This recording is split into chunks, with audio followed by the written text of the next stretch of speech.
네, 안녕하십니까. 사회봉사 기본교육에 참여하신 여러분 환영합니다. 저는 수원여자대학교 사회봉사 단장인 이경아 교수입니다. 여러분 반갑습니다. 여러분이 이 시간을 통해서 우리가 이제 진행하게 될 자원봉사의 개념, 그 다음에 대학에서 사회봉사가 왜 중요한지, 또 우리 대학의 사회봉사 현황, 그리고 봉사자의 기본 자세와 태도, 그리고 사회봉사 교과목을 어떤 식으로 운영하는지에 대해서 함께 살펴보도록 하겠습니다. 여러분 자원봉사하면 떠오르는 장면이 어떤 장면들이 있으세요? 이렇게 청소를 하고 분리수거를 하고 이런 모습이 떠오르시나요? 아니면 환경을 정화하는 벽화를 그리는 모습, 또는 길거리를 마을을 청소하고 뭔가 환경을 개선하는 이런 모습이 떠오르십니까? 또 봉사하면 어려운 이웃을 돕는 무료 배식을 한다거나 이렇게 설거지를 한다거나 아니면 어려운 나라에 가서 그 아이들을 돕는 이런 모습이 떠오르십니까? 네, 우리가 봉사하면 대부분 떠오르는 이런 장면들이 있을 거예요. 이에 반해서 중고교 시절 여러분이 경험한 자원봉사들이 있을 겁니다. 어떤 분들은 사회복지 시설에 가서 청소나 설거지, 일손 돕기 활동을 한 분들도 계시고, 또 요양원이라든가 양로원, 또 노인복지관 등에서 어르신 말벗 서비스를 하는 경우도 있으셨을 거예요. 또 환경이나 시설 보존 활동을 하신 분들도 계시고, 또 어떤 뭐 지역의 단체에서 행사를 하는데 행사 지원을 하거나 업무 보조나 정리정돈 활동을 하신 분들도 계실 겁니다. 근데 대부분 많은 친구들이 사실은 학교 내 봉사를 하신 경우가 많죠. 나는 시간이 없어. 또는 어디서 봉사해야 될지 몰라 해서 학교에서 청소라든가 휴지 줍기라든가 잡초 뽑기 이런 것들을 했을 때 봉사 시간을 내가 확보할 수 있었던 그런 경험이 있는 친구들도 있을 거예요. 자, 이것처럼 우리나라의 학생 자원봉사의 문제를 살펴보니까 일단은 일회성이 굉장히 많더라는 거죠. 내가 지속적으로 누군가 뭐 어르신이나 장애인이나 또는 어린이들을 만나서 내가 그들을 돕는, 그래서 내가 여기서 뭔가 만족감을 느끼고 이타심을 좀 내가 발휘할 수 있고 이런 경우보다는 일회성이고 단기성인 그런 봉사가 많았다는 거. 그 다음에 우리가 의무적으로 했었죠. 봉사 시간을 확보해야 돼서 의무적으로 하고 억지로 하다 보니까 심지어는 부모님이 대신 해주시는 이런 편법을 우리가 하는 그런 친구들도 있었어요. 또 봉사는 허드렛 일이다. 왜 우리한테 청소나 뭐 여기 이렇게 설거지 이런 것만 시키냐. 그러니까 나는 전혀 만족할 수가 없었다 하는 친구들도 있었죠. 물론 이벤트성인 그런 봉사들도 있었고요. 자, 그렇다면 이런 학생 자원봉사의 이런 어려움, 이런 문제, 한계를 벗어나서 내가 대학생이라면 대학생의 자원봉사는 뭔가 달라야 되죠. 그리고 실제 봉사자를 원하는 봉사 수혜처에서도 대학생 자원봉사는 그래도 우리가 뭔가 활용할 수 있다. 대학생은 웰컴이다. 이렇게 말씀하시거든요. 그럼 이제는 우리가 내가 중고등학교 때 했던 봉사랑은 좀 다른 봉사를 한번 해봐야 되겠죠. 그래서 이제 자원봉사 우리가 제대로 알고 하도록 하겠습니다. 일단 자원봉사의 개념과 특성에 대해서 한번 살펴보죠. 여러분이 잘 아시는 것처럼 자원봉사란 사회의 모든 구성원들이 보다 유익한 삶을 살 수 있도록 공식적이고 비공식적인 조직을 통해서 수행하는 공동체 행위라고 할 수 있습니다. 그렇다면 이거를 쉽게 말하면 도움이 필요한 사람에 대해서 아무런 대가 없이 직접 서비스를 제공하는 활동. 예를 들면 아까 얘기한 것처럼 말법 서비스를 한다거나 아니면 학습 지도를 한다거나 또 어린이들의 멘토링을 한다거나 이런 것들이 다 직접 서비스를 제공하는 것이겠죠. 또 지역사회 발전이나 변화를 위해 계획적이고 조직적인 사회행동을 한다. 뭐 캠페인을 벌인다거나 아니면 환경보호 활동을 한다거나 이런 것들이 여기에 포함이 될 거예요. 그래서 우리가 자원봉사라는 건 결국은 구체적인 활동들을 우리가 대가 없이 하는 것을 자원봉사라고 할 수 있을 겁니다. 그래서 우리가 자원봉사자를 뭐라 그러죠? 네, 발론티어라고 얘기하죠. 여기서 발론타스, 결국 자유의지를 가진 행위자다라고 얘기하는 거예요. 그래서 여러분 자원봉사의 가장 핵심적인 것은 결국은 타의에 의해서 하는 것이 아니라 나의 자유의지에 의해서 하는 행동이다라는 것이 가장 중요하다라고 볼 수가 있습니다. 자원봉사 활동의 필요성, 왜 필요할까요? 자원봉사 활동. 그렇죠. 자, 우리가 자원봉사 활동을 통해서 결국은 뭐를 하냐면 공동체를 형성하는 거죠. 그래서 이 공동체가 함께 사회 문제를 해결하는 거예요. 그래서 여러분, 이거는 우리가 새로운 사회적 욕구가 나오지만 사실 법이나 정책이나 제도는 이 사회적인 욕구에 잘 대처할 수 없죠. 그러다 보면 사회 문제가 발생할 수 있어요. 그럼 이 사회 문제를 예방하기 위해서 결국 민간에 우리가 이런 자원봉사 활동을 통해서 새로운 사회적 욕구에 대처할 필요가 있겠죠.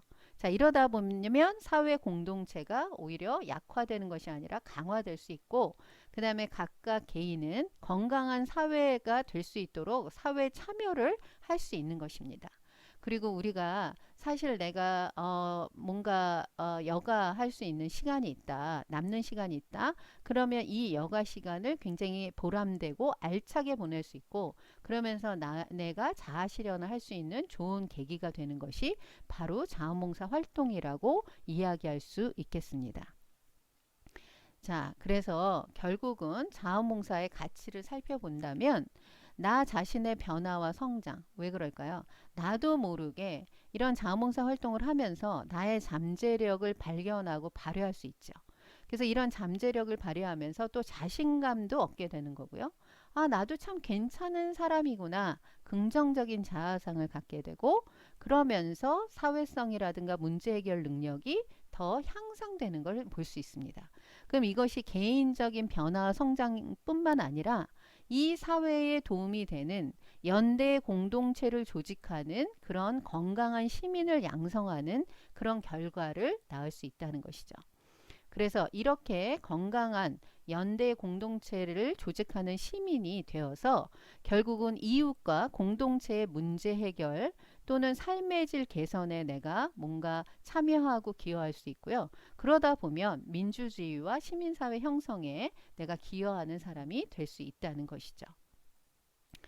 자, 자원봉사의 특성을 한번 살펴볼까요? 자원봉사는 우리가 4가지 특성이 있다고 이야기합니다. 여러분 자발성 하면 뭐가 떠오르세요? 네, 아까 얘기한 것처럼 발론타스, 누군가가 억지로 하는 것이 아니라 내가 스스로 하는 것이다. 자발적 의사에 따라서 이루어진 활동이다. 굉장히 중요하다고 말씀드렸죠. 자, 2번째, 자원봉사는 돈을 받고 하는 행위인가요? 아니죠. 무급성. 물질적 보상은 바라지 않고 보람과 만족을 얻는 활동이라고 우리가 얘기합니다. 결국은 무보수성을 의미하죠. 자, 복지성, 공익성 비슷한 맥락으로 이해할 수 있는데요. 사적인 이익이 아니라 공동체의 복지 향상을 위한 활동이라는 것이죠. 그래서 사익이 아니라 공익을 추구하고 공동체 정신에 기반한다라고 이야기합니다. 그 다음에 자원봉사의 굉장히 중요한 요소이지만 우리가 학생 때는 잘할 수 없었던 거 바로 지속성입니다. 일회성이 아니라 꾸준히 지속하고자 하는 사명의식, 그래서 책임성을 가지고 규칙성을 가지고 우리가 기여할 수 있다라는 이 4가지가 자원봉사의 특성이라고 이야기할 수 있겠습니다. 다시 한번 리뷰해 볼까요? 첫 번째, 자발성, 비강제성이라고 할 수 있고요. 2번째, 무급성, 무보수성이라고 할 수 있습니다. 또 3번째, 복지성 또는 공익성. 그래서 우리가 사적인 이익이 아니라 공동체의 이익을 추구한다라는 것이고, 4번째, 지속성, 규칙성과 책임성을 가지고 꾸준히 지속하는 것. 이렇게 4가지의 특성을 우리가 자원봉사의 특성이라고 이야기할 수 있습니다. 자, 우리 자원봉사 관련 용어들이 있겠죠. 여러분 자원봉사가 법으로 우리가 규정돼 있다는 거 아세요? 네, 법률적인 개념으로 자원봉사 활동 기본법이라는 법이 있습니다. 그래서 자원봉사 활동은 대가 없이 자발적으로 하는 행위라는 것이 법에 명시되어 있고요. 그 다음에 자원봉사자는 자원봉사 활동을 하는 사람, 그 다음에 자원봉사 단체 하면 자원봉사 활동을 주된 사업으로 하거나 이를 지원하기 위해 설립된 비영리 법인 또는 단체를 의미하는데 여러분 Save the Children이라는 그런 단체 여러분 들어보셨죠? 아마 제가 알기로는 션이 여기 소속돼서 굉장히 많은 활동을 하는 것으로 알고 있는데요. 이런 단체도 있고요. 그리고 여러분이 관심 있게 보신 분들은 다 아실 텐데 시나 군이나 도에 자원봉사 센터가 다 있습니다. 그래서 우리도 수원시 종합자원봉사센터가 있고요. 또 화성시 종합자원봉사센터가 있는데 우리 학교랑 MOU를 체결해서 지금 같이 활동을 하고 있지요. 그래서 이런 곳에서는 자원봉사와 관련된 교육이나 또는 연계, 협업 이런 것들을 진행을 하고 있죠. 자, 자원봉사와 관련된 용어도 한번 살펴봅시다. 노블리스 오블리제 이런 얘기 들어보셨죠? 네, 부와 권력, 명성을 가진 자들이 사회에 대한 책임도 함께 가져야 된다는 의미가 노블리스 오블리제라고 할 수 있습니다. 또 프로보노라는 말도 여러분 들어보셨나요? 자, 프로보노라는 것은 결국은 공익 활동이라는 의미인데 이것은 전문적인 지식이나 서비스를 공익 차원에서 무보수로 하는 것을 의미합니다. 예를 들면 내가 변호사다. 그럼 무료 변론을 해준다거나 또는 내가 전문가다. 그럼 무료 자문을 해주거나 이런 것들을 우리가 프로보노라고 이야기합니다. 즉, 각 개인이 가지고 있는 재능과 능력을 필요한 곳에 나누는 나눔 활동, 재능 기부 활동을 의미합니다. 최근 선진국에서는 자원봉사를 voluntary service 대신에 volunteer service라고 표현하는 추세입니다. 정해져 있는 활동을 단순히 수행하는 데에서 그치지 않고요. 자원봉사자가 자신의 재능과 능력을 활용해서 보다 적극적으로 봉사를 실행하는 계획적인 활동이라는 의미죠. 그러니까 자원봉사자가 주체가 되어서 자신의 재능과 능력을 활용하는 적극적이고 계획적인 활동이라는 의미를 강조하는 것입니다. 자, 또 우리가 한번 철학적, 역사적 배경에 따라서 자원봉사를 어떻게 의미하는지를 좀 살펴볼 필요가 있겠습니다. 여러분, 철학적, 역사적 의미에 따라서 자원봉사의 두 가지 종류가 있다는 걸 혹시 아십니까? 네, 첫 번째는 여러분이 잘 알고 있는 어려운 사람을 구제하고 도와준다라는 의미의 자선형 자원봉사를 우리가 얘기할 수 있고요. 두 번째는 권리형 자원봉사라고 들어보셨나요? 네, 시민의 보편적 권리로서 사회 문제를 해결하고 구조와 제도를 개혁하는 사회운동적인 성격을 띈 것을 권리형 자원봉사라고 이야기합니다. 그래서 자선형 자원봉사는 사실 빈민구제에서 유래를 했고요. 권리형 자원봉사는 사회운동적인, 사회개혁적인 그런 성격을 띠고 있음을 우리가 알 수가 있죠. 자, 그래서 우리가 자선형 자원봉사에서는 노인이라든가 장애, 빈곤 등 사회적 위험을 겪는 사람을 돕는 행위를 의미합니다. 그래서 이 위험에 처한 사람이 현재 사회 구조에 잘 적응할 수 있도록 돕는 그런 의미입니다. 자, 이걸 통해서 우리가 이타적인 사회 구성원을 양성하는 것이 궁극적인 목적이라고 할 수 있겠죠. 또 권리형 자원봉사를 보시면 사회적 위험은 누구나 경험할 수 있다. 나도 늙을 수 있고 나도 장애를 가질 수 있고 나도 빈곤에 떨어질 수 있다. 그렇기 때문에 위험을 겪는 사람을 단순히 돕는 것이 아니라 그 사람이 곧 나다. 그래서 타자와 나를 동일시할 수 있어야 되고 그래서 그 사람들을 돕는 행위로서 내가 동정을 가지고 뭔가 베푸는 이런 것이 아니라 나와 저 사람 같으니까 연대의식을 가지고 함께 문제를 풀어나가는 이런 자세라는 거죠. 자, 그래서 현실 변화를 위한 힘의 증진이 이제 여기서는 사회 구조에 적응하도록 돕는 거라면 여기에서는 그게 아니라 현실 변화를 위해서 우리가 힘을 갖추는 것. 그래서 연대 공동체를 조직하는 시민을 양성하는 것이 권리형 자원봉사의 궁극적인 목적이라고 할 수 있지요. 자, 그러면 여러분 생각해 보세요. 여러분이 평소에 생각했던 자원봉사는 어느 쪽이세요? 자선형 자원봉사세요? 아니면 권리형 자원봉사인가요? 또 앞으로 여러분이 하고자 하는 자원봉사는 자선형입니까? 아니면 권리형입니까? 한번 여러분 생각해 보시기 바랍니다.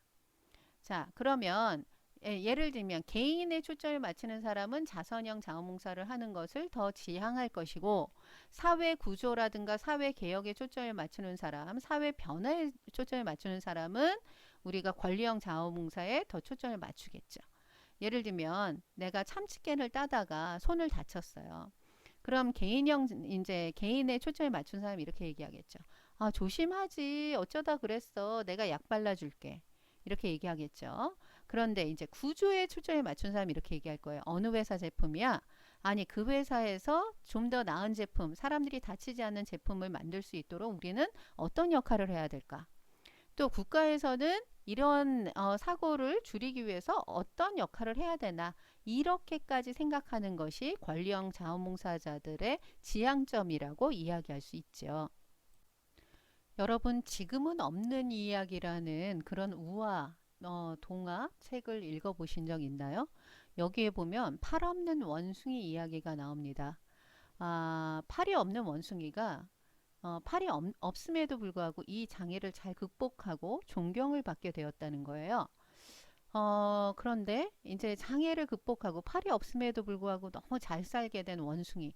아, 행복하다라고 생각할 수 있어요. 근데 잘 생각해 보세요, 여러분. 장애를 극복한 사람만 행복해야 되는가? 그러면 장애는 극복의 대상인가? 장애와 함께 살아가는 것.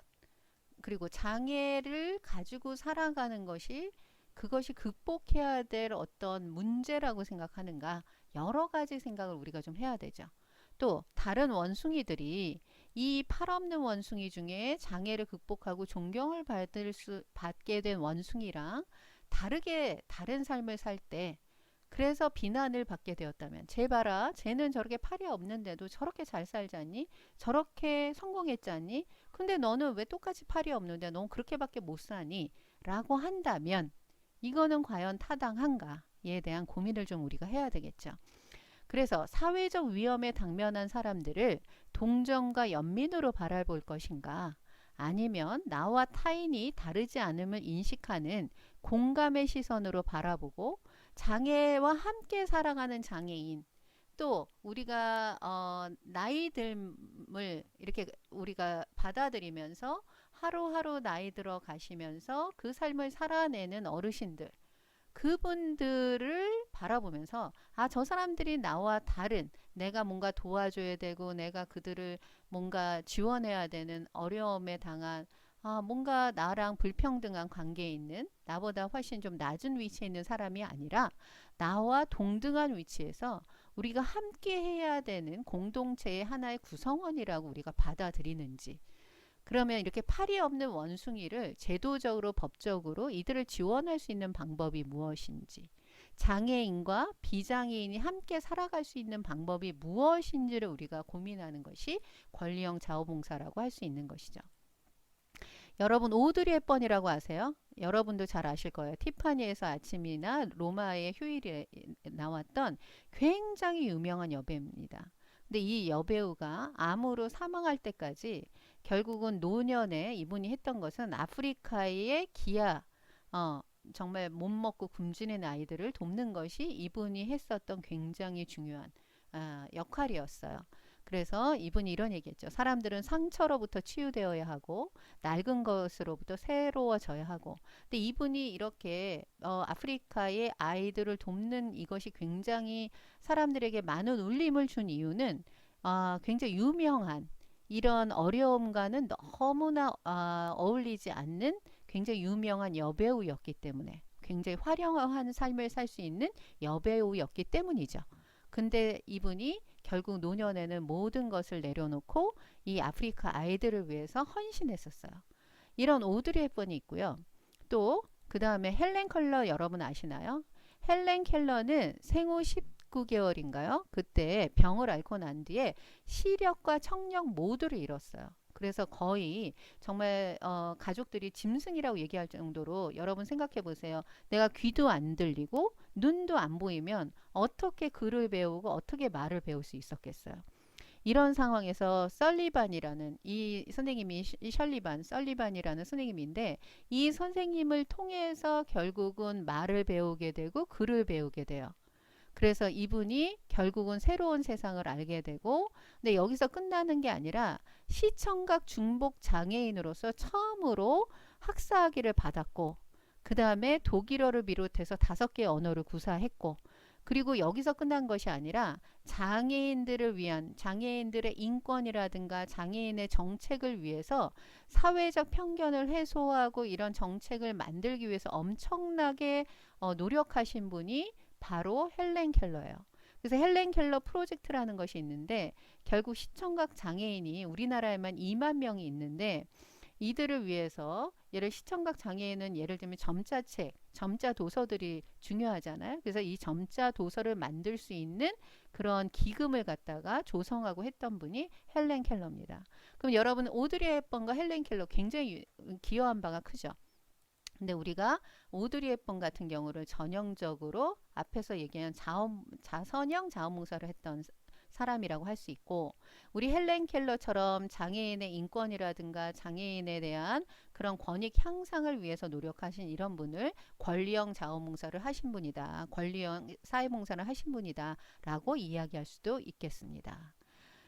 자, 그래서 우리가 사회 문제 해결을 위해서 자원봉사 활동, 내가 개인을 돕는 것도 중요하지만 사회 문제 해결을 위해서 자원봉사 활동 뭐가 있나? 여러분 잘 아시는 것처럼 코로나19 사태에서, 우리가 코비드 사태에서 이렇게, 나는 아까 우리가 프로보노 얘기도 했었잖아요. 여러분 의사들이 대구에 처음에 코로나가 굉장히 막 발생했을 때 의사들이 가서 자원봉사 했던 거 생각나시죠? 의사나 간호사들이 가서 자원봉사 하는 거, 이런 거 코비드 활동이라고 할 수 있죠.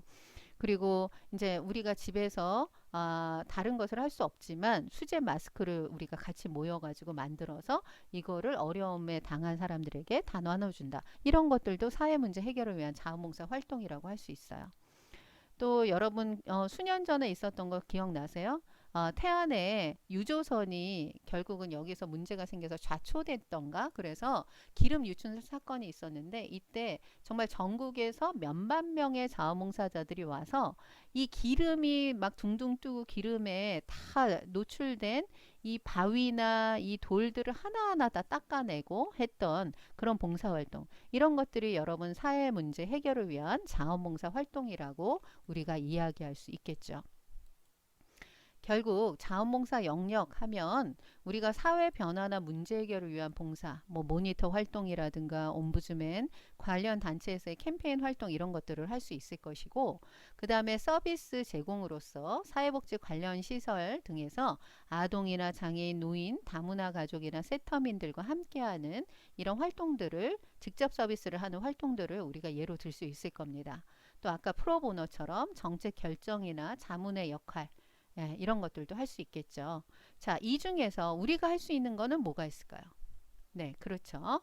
자, 우리가 할 수 있는 거는 봉사 수요처, 기관이나 단체에서 클라이언트, 저는 봉사 수혜자란 말을 우리가 안 썼으면 해서 클라이언트라고 이야기하는데, 우리가 사회복지 현장에서는 클라이언트가 무슨 뜻이에요? 고객이란 뜻이죠. 그래서 우리 고객이라고 얘기하거든요. 클라이언트와 함께하는 활동을 우리가 할 수 있어요. 또 나의 전공과 특기를 활용한 봉사들을 할 수 있죠. 전공 자원봉사라든가 의료 지원, 뭐 벽화 그리기, 홈페이지 관리나 프로그램 개발, 이런 것들도 여러분이 충분히 할 수가 있습니다. 또 관련 단체에서 캠페인이라든가 환경 개선, 환경 보호, 옴부즈맨, 이런 것들도 여러분이 할 수 있는 봉사라고 하겠습니다.